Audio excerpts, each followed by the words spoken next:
Kimdadir 18 yoshda to'xtatishi mumkin, kimdadir 20 yoshda. Miyopiya, astigmatning borligini qanday aniqlasa bo'ladi? Uzoqdan kelayotgan yo'nalishdagi taksilarni nomerini ko'ra olmayapman. Minuslarni yaxshilash uchun Visus klinikasida qanday yechimlar bor? Operatsiya o'zi og'ir. Butunlay ko'z oynakdan qutuladi. Ha, xudo xohlasa butunlay ko'z oynaklardan qutuladi. Assalomu alaykum, Visus klinikasining YouTube kuzatuvchilari, yana bir bor sizlar bilan savol-javob rubrikasida ko'rib turganimizdan xursandmiz. Bugun Visus klinicasidagi 25 yil tajribaga ega shifokor, jarroh, oftalmolog, xirurg Muhiddin aka Temirov bilan suhbat bo'ladi. Bu videoda minus, ya'ni ko'rish o'tkirligi haqida batafsil gaplashib chiqamiz va lazerning korreksiyalar haqida qanaqadir sizlarni qiynab kelayotgan savollar bo'ladigan bo'lsa, mana shularga ham javob berishga harakat qilamiz. Agarda savollaringlar bo'lib qoladigan bo'lsa, izohlarda yozib ketsanglar, keyingi videolarimizda javob berishga harakat qilamiz. Agar bizning kanalimizga obuna bo'lmagan bo'lsangiz, kanalimizga obuna bo'lib, videoga like bosing. Yana ham ko'pchilikga manfaatli bo'lishi uchun videoni oxirigacha ko'ring. Yaxshi mavzularda gaplashamiz. Muhiddin aka, ko'zni o'tkirligi pastligi, ya'ni zreniya deb qayda xalq tilida minus deb qo'yiladi. Qanaqa turlari bor? Ko'rish o'tkirligining pastligi hozirgi kunda yoshlarda ko'proq uchraydigani, ya'ni miopiya deydi, ya'ni uzoqni xira ko'rish. Ya'ni bu minus hisoblanadi. Ayrim bemorlarimizda ham gipermetropiya turi bo'ladi. Gipermetropiya turi kamroq uchraydi. Bundan tashqari miopiyani astigmatizm turi bor, ya'ni miopitik astigmatizm deydi. Bundan tashqari aralash turidagi astigmatizm ham uchraydi.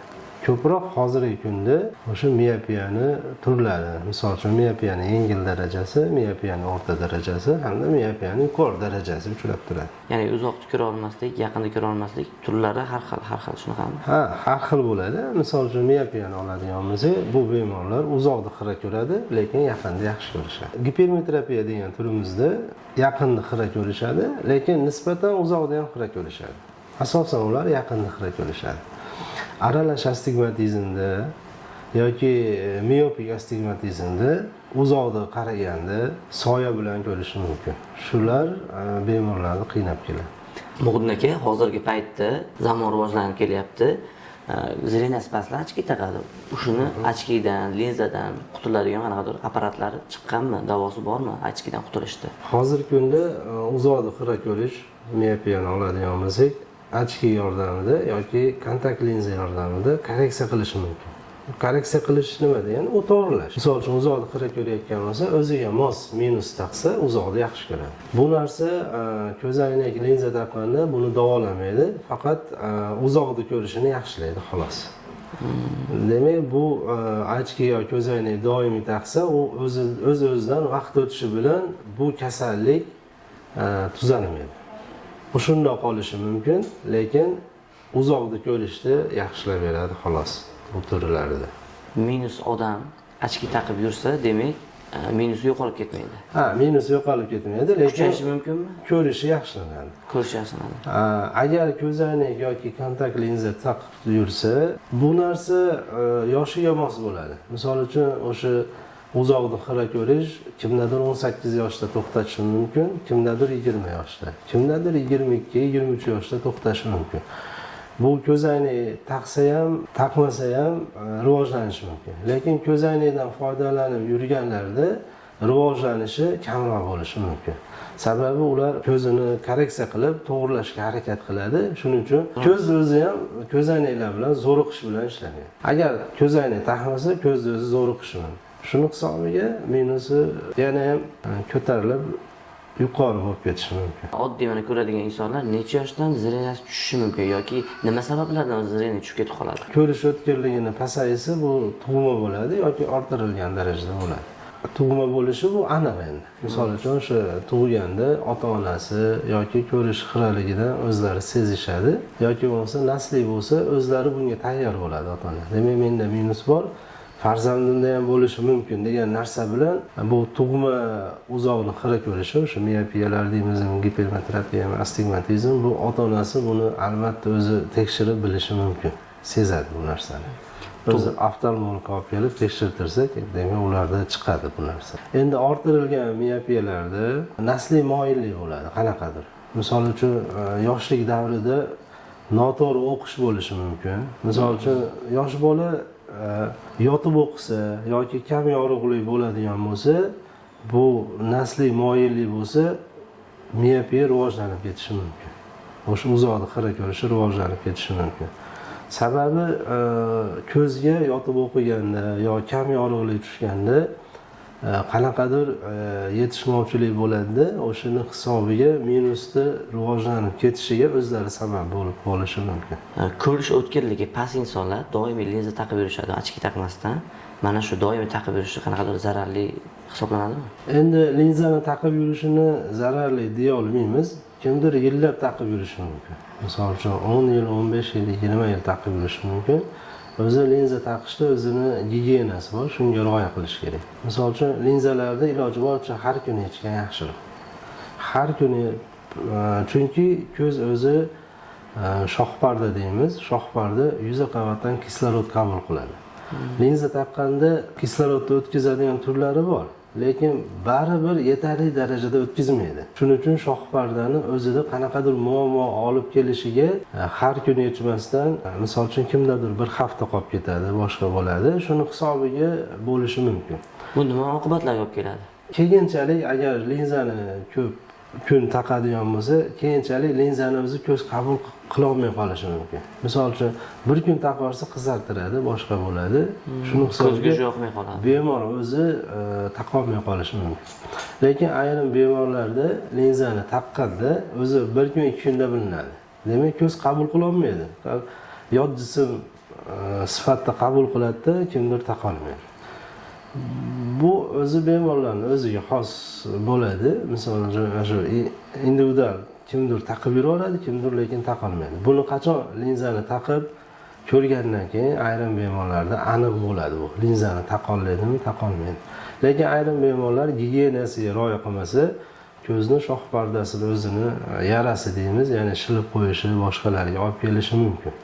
Ayrim bemorlarda ko'rganmiz, shoh pardani o'zini shilishi yo yarasini hisobiga belmo deymiz.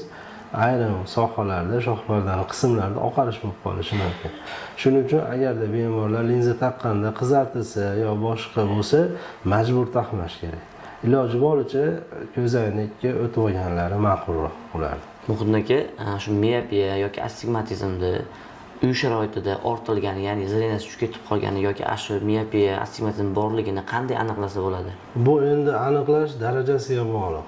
Ayrim bemorlarimiz bor, miyopiya yengil darajasi bo'ladi, yo astigmatizmda yengil darajasi bo'ladi. Ular ancha-muncha sezishmaydi. Sababi ularni ko'rishi nisbatan yaxshiroq bo'ladi. Misol uchun yengil darajalarda ayrimlar 20-30% ko'rishi mumkin. Bu degani o'sha biz jadvalda 2-3 qator. Ikkala ko'zim bilan ko'rganda yana ham sal yaxshiroq bo'ladi. Shuning uchun bu insonlar o'zi ko'rish shunaqa shekilli, o'zi insonlar shunaqa ko'radi shekilli deb yurishadi.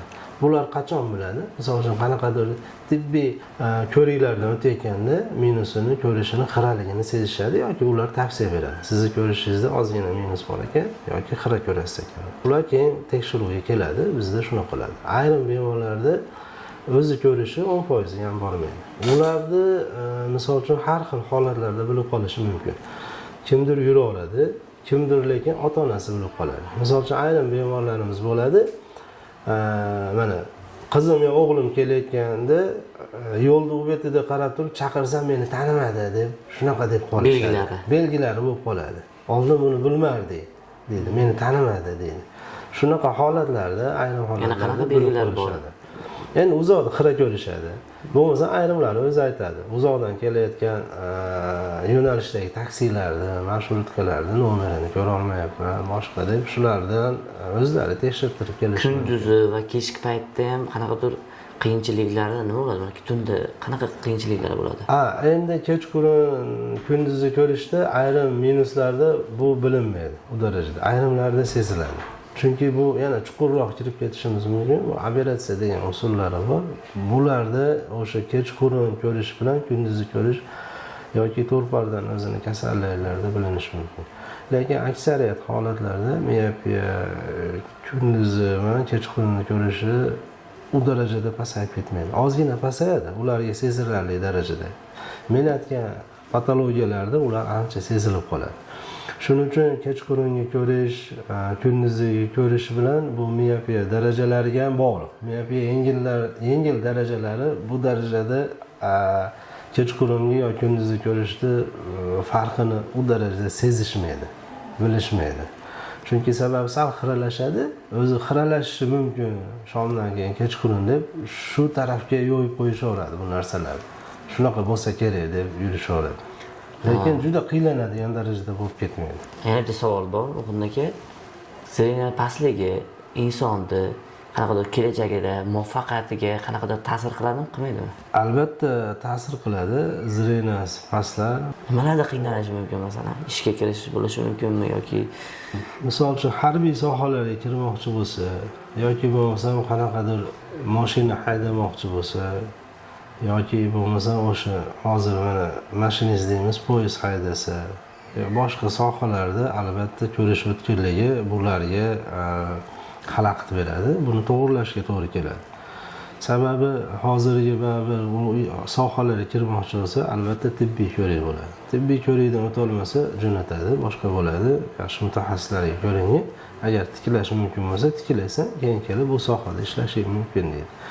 Ayrim sohalarda ochki bilan yursa bo'laveradi. Ayrim sohalarda lekin ochki bilan mumkin emas. Kontakt linza bilan ham ochki bilan ham mumkin emas.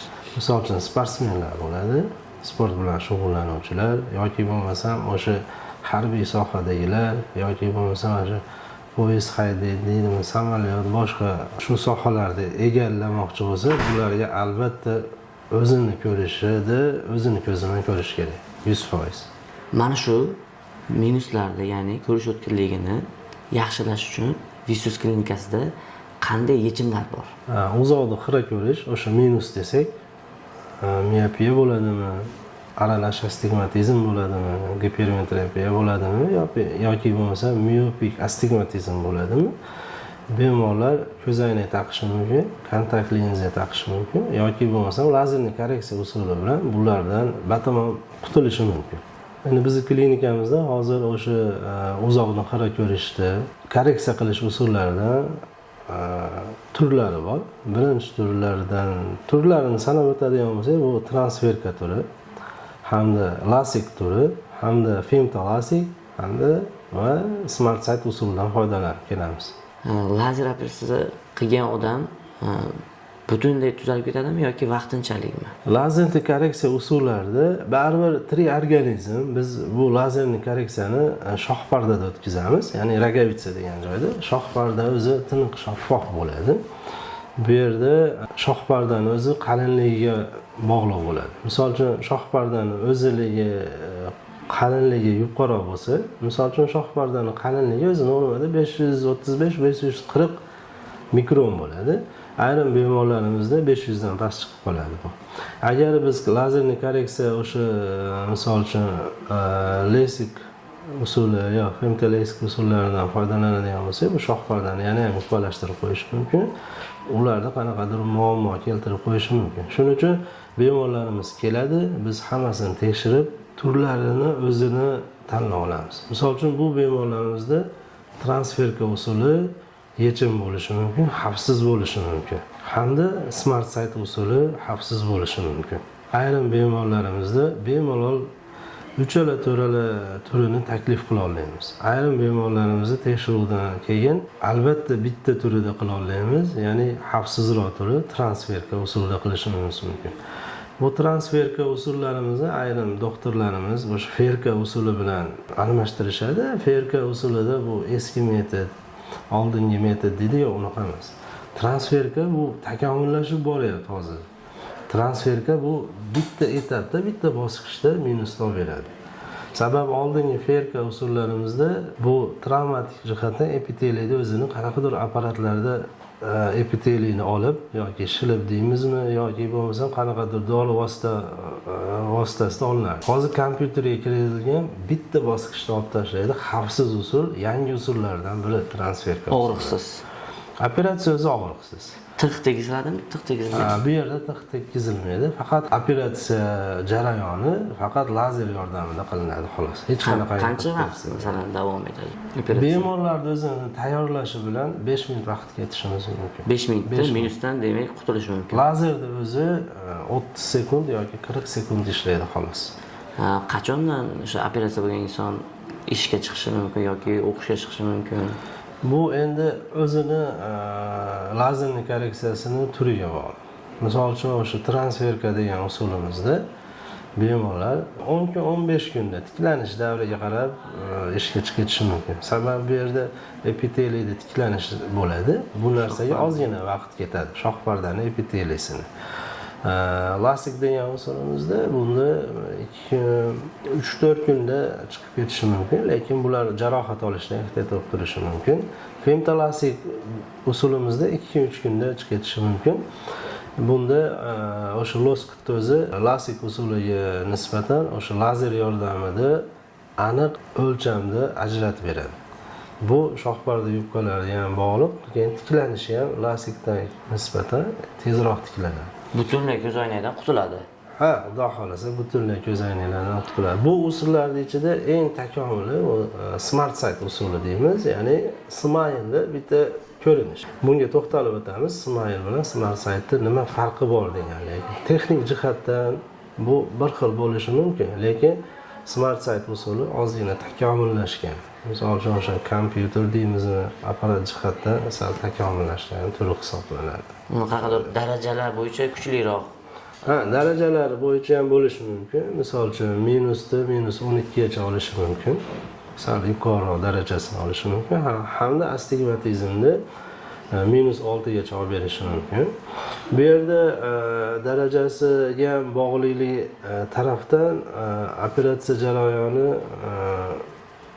sal tezroq o'tishi, misol uchun, hamda siklotorsiya degan narsa bor. Bu o'sha boshqa apparatlarda yo'q bu narsa. Siklotorsiya degani bu o'sha ko'zda o'zini o'qi atrofida siljishi bor. Shuni hisobga olib ishlaydi. Misol uchun ayrim astigmatizmlarimiz 5 gradusga surilib ketsa, bizga xohlagan natijaga erisholmay qolishimiz mumkin. Bu apparat o'sha Schwint Atos deymiz, Schwint firmasining femtosekundli lazeri. Siklotorsiya programmasi dasturi kirgizilgan, ya'ni ko'z o'zini atrofida yo siljisa o'sha 5 gradusgacha buni korreksiya qilib to'g'rilab, o'sha apparat o'zi ko'z bilan birga yuradi. O'shaning hisobiga bu gradus o'zgarib ketmaydi. Lentikulan deymiz, o'shani o'zi o'sha darajasiga, gradusiga olib kelib olib beradi, qisqasi. Oddiy qilib tushuntirsam. O'sha hozir aytdingiz, siklotorsiya, o'shanda men ham qiziqib ko'rdim. Yotganda, bemor yotganda boshqacha razmer olar ekan, bundan keyin, ya'ni nima bo'ladi? Siklotorsiya bo'lmagan apparatlar turganda boshqacha razmer bo'lar, lekin siklotorsiya bor apparatlar yotgandagi bilan turgandagilarni razmerlarni bir xil deb eshitdim. Shunaqa to'g'rimi shu? Ha, biz endi buni ishlayotganimizda, misol uchun apparatlarimiz bor. Birinchi o'rinda nima qiladi? Diagnostikada qo'llanilgan apparatlarimiz bor. O'sha keratopograf deydi. O'sha o'zi Schwint Atos, Schwint Amaris o'zining topografi, ya'ni buni olib shu ko'zni o'zini apparatga jo'natamiz. O'sha o'tirgan holatdagisini aniq ravshan oladi. Shu bo'yicha apparatga jo'natadi. Bemor yotganda, siz aytgandek, gradus o'zgarsa ham, lekin biz jo'natgan apparatdagi shu daraja gradusini to'shni ushlab oladi. Ya'ni u yotganda siljishi, gradusi o'zgarishini ahamiyati yo'q bo'ladi.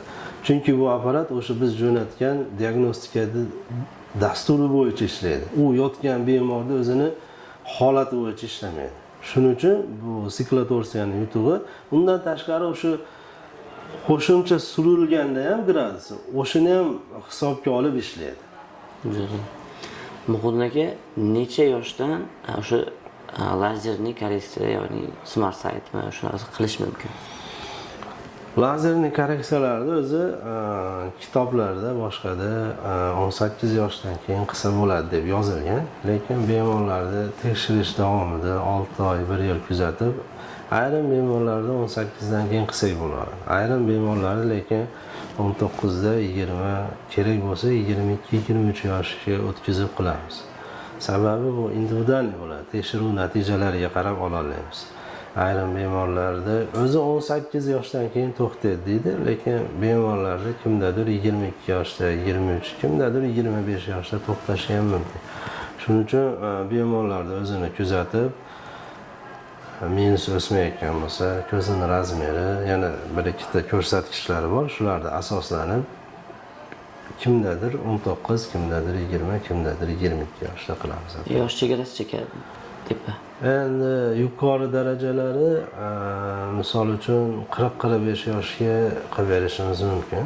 Sababi bu minus bor bemorlar 40 yoshdan keyin ham yaqinda yaxshi ko'rib yurishaveradi mensini hisobiga. O'zi 40 yoshdan keyin 100% me'yorda ko'radigan bemorlar yaqinga qiylanishni boshlaydi. Bu boshqa masala. Endi oddiy men yaqinga qiylanadi deb ketaverib, buni tushuntirish uchun chuqurroq kirishim kerak. Chunki presbiyopiya deydi. O'sha kimdir bemor menga shu uzoq kerak, yaqinga mayli, achki taqoraman deydi. Yoki bo'lmasa maxsus dasturlarimiz bor. Presbiyopiya kirgizilgan.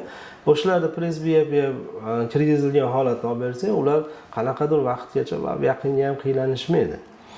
Asosiy bularda muammosi 40 yoshdan keyin yaqinga qiylanib qolishi mumkin. Shuning uchun bemorlar bilan gaplashamiz. Agar yaqinga menga achkidan, ko'zoynakdan foydalanishim mumkin, uzoq kerak desa, qilib berishimiz mumkin bular. Operatsiyadan keyin bemor umrbod davom etadimi shu zerikasi yoki qaytalanadimi yana? Dunyo statistikasi bo'yicha o'sha uzoqda xira ko'rishda, miopiyalarda, astigmatizmlarda korreksiya qilgandan keyin, yana yo'qotgandan keyin 3% dan 5% gacha qaytalanib qolishi mumkin. Bu darajasi bor. Bu endi hech kim kafolat bera olmaydi. Sababi tirik organizm, tirik hujayra o'sishi mumkin, boshqa o'zgarishi mumkin. Shuning hisobiga ayrim bemorlarimizda 5% gacha minus qaytalanib qolish ehtimoligi bor. Ayrim bemorlarimiz ko'rganmiz, hech qanaqangi minus qaytalanmaydi, yuraveradi. Agar minus qaytalanib qolsa, shoh pardani o'zining qalinligi bunga ruxsat bersa, o'sha bizning darajamizdan, chegaramizdan tushib ketmasa, qayta korreksiya qilib buni to'g'rilab berishimiz mumkin. Bemor operatsiya bo'lgandan keyin gadjetlardan qanday foydalanish kerak? Telefon, kompyuter. O'zi aslini olganda, o'sha kompyuter, gadjet boshqalardan foydalanish sog'lom ko'z uchun ham o'z me'yori bor. 15 minut ishlaydigan bo'lsa, albatta 15 minut, 20 minut dam olish kerak ko'z. Endi bo'lgan operatsiya bo'lgan ko'zlarga zo'riqish bo'ladi, ular albatta dam olish kerak. Shuning uchun hozirgi bizning holatimizga qarab bitta kompyuterda yo telefonda o'tirganda 1 soat, 2 soat bunga kirib ketmash kerak edi. Bunaqa bemorlarda sog'lom ko'z 100% ko'radigan bemorlarda ham muammo chiqarishi mumkin, ko'zi tolishi mumkin, qizarishi mumkin, zo'riqishi mumkin. Shuning uchun o'zi qonun qoidasi bilan ishlanadigan bo'lsa, lazerli korreksiyadan keyin ham bularda zo'riqish bo'lmaydi. Ya'ni demak, bir 15 minut, 20 minut ishlasa, albatta 10 minut, 15 minut ko'zga dam berish kerak holatlar. Ko'zni operatsiya qilish bo'yicha xorijlik klinikalar yaxshimi, O'zbekistondagi klinikalar yaxshimi, nima deb o'ylaysiz? Hozirgi kunda xorij bilan o'zimizni O'zbekistonmi, boshqa O'rta Osiyo davlatlarini ahamiyati yo'qolib qoldi. Sababi o'sha yuqori texnologik apparatlarni olib kirib bo'ldik. Ya'ni mana hozir Schwint Atis ayrim davlatlarda o'zida ham kamdan kam uchraydi bu narsa. O'sha femtosekundli lazer deymiz yoki bo'lmasam Schwint Amaristi, Excimer lazerlari bu o'sha kerak bo'lsa shu dunyoda birinchi o'rinlarda turadi. O'sha Germaniyaning o'zida ham 2024-yillarda g'olib bo'lgan o'sha yuqori texnologiyalik apparat uskunalarda o'tkazilganda o'shanda bular g'olib bo'lgan. Ya'ni demak yuqori texnologiya bo'yicha. Bu yerda asosan apparatni o'zi yaxshi ma'lumotlarni olib, tekshiruvlarni o'tkazib jo'natsak, joydan qat'iy nazar yuqori sifatli ko'rishga erishishimiz mumkin. Albatta hozir bu yerda mutaxassisning ham roli o'ynaydi bu yerda. Chunki mutaxassislarimiz ham o'zimiz ham shu sohada 20 yildan beri o'zi tajribamizga egamiz, shu soha bo'yicha ishlab kelyapmiz. Muhsin aka, tajribangiz juda katta bu sohada. Menimcha 25 yillik tajribangiz bor. Boshida aytganingizdek, shu paytgacha nechta jarrohlik amaliyot o'tkazgansiz? Yani jarrohlik amaliyotlarni statistika bo'yicha hisoblab yurmaganmiz, lekin ish faoliyatimizni 2003-2004-yilda Toshkentda Shifonurda boshlagan bo'lsak, o'sha Shifonurdan beri shu refraksion amaliyot jarrohligi bilan shug'ullanib kelaman. Men o'ylashimcha 40 mingdan oshiqroq operatsiya o'tkazgan deb taxmin qilamiz, chunki buni hisoblab yurmagan. Shu paytgacha o'sha refraksion xirurgiya bilan shug'ullanib kelamiz. Nechta bemor kelgan bo'lsa, qo'ldan kelganicha o'zimizda yordam berib kelyapmiz, xudo xolasa. Operatsiyadan keyin bemorda qandaydir asoratlar bo'lishi mumkinmi yoki kuzatilmaydi? Endi hamma jarrohlik usulini o'ziga yarasha kamchiliklari bor, o'ziga yarasha yutuqlari bor. Shu qatori kamchiliklari ham bo'lib turadi. Hamma operatsiyadan keyin asoratlari bor deya olmaymiz, chunki tekshiruv natijalariga qarab biz bemorlarni jarrohlik amaliyotiga olamizda. Ayrim bemorlar o'sha diagnostikadan, tekshiruvlardan o'tganimizda lazerlik korreksiyaga to'g'ri kelmaydi. Bu ota-onalari ham ayrimlari qildiraylik deydi, lekin to'g'ri kelmasa biz olmaymiz. Sababi buni oqibatlarini tushuntirib beramiz. Lekin ayrim holatlarda operatsiya qilib beramiz. Shoh parda qalinligi yaxshi bo'ladi, boshqa bo'ladi, lekin baribir kamchilik o'ziga yarasha bo'ladi. Hali kimdir kafolat so'raydi, lekin kafolat bera olmaymiz. Sababi nimaga desa, tirik organizmga kafolat berish qiyinroq. Shuning uchun kimdadir qaytalanib qoladi. Vitamin, immunitet hammasiga bog'liq darajada. Albatta, shuni sizlarga ham bog'liq bo'ladi. Kimdadir tezroq qaytalanib qoladi. Shu narsa bemorlaringizga yoqmaydi. Endi albatta bizga ham yoqmaydi, lekin endi bemorlarga kirishdan oldin bu narsalarni tushuntiramiz. Kimdadir yillab davomida yaxshi yuraveradi, kimdadir qaytalanib qolish ehtimolliklari bor. Buni endi hech kim bundan kafolatlanmagan. Shuning uchun yaxshi niyatda qilamiz hammasini. Albatta tekshiruvlardan o'tkazib, bu tekshiruvlar natijasiga qarab olamiz. Agar kimdadir bemorlarga to'g'ri kelmasa, bularni lazerlik korreksiyaga olmaymiz. Tavsiya ham etilmaydi, olmaymiz ham. Endi boshqa jarrohlik usullarimiz bor, ularga o'tkazamiz. Misol uchun o'sha gavharini alishtirib berishimiz mumkin yoki bo'lmasa yana boshqa usullar bor, shu bemorning o'ziga qarab. Demak, shoh pardasi yupqa bo'lsa ham boshqa yechimlari bor. Ha, shoh parda yupqalari bo'lsa ham boshqa yechimlari bor. Keyingi videolarda ochib beramiz, xudo xolasa. Ha, albatta, qanaqa savol bo'lsa bemalol qo'limizdan kelganicha yordam berishga harakat qilamiz. Savollarga javob berib. Muhsin aka, rahmat sizga, savollaringizga javob berganingizga, vaqtingizni ajratganingizga, ishlaringizga muvaffaqiyat tilab qolamiz. Sizlarga ham rahmat. Bu savol-javob bemorlarimiz uchun ham ancha manfaatli bo'ldi deb o'ylayman. Qanaqadir yechimlar yo kimnidir qiynab kelayotgan savollar bo'lsa, bu o'ziga xulosa chiqarib olgan bo'lishi mumkin bemorlarimiz ham. Shunga foydali bo'ldi deb o'ylayman. Kuzatuvchilarga qanaqadir gaplaringiz bo'lsa, kimda ko'rish o'tkirligini xiraligi bo'lsa, bizni klinikamizga, Vizus klinikamizga murojaat qilishingiz mumkin. Tekshiruvlar natijasiga qarab hamma bemorlarimiz o'zi individual tekshiramiz. Boshqa shunga qarab turib, qo'limizdan kelgancha sizlarga albatta yordam berishga harakat qilamiz.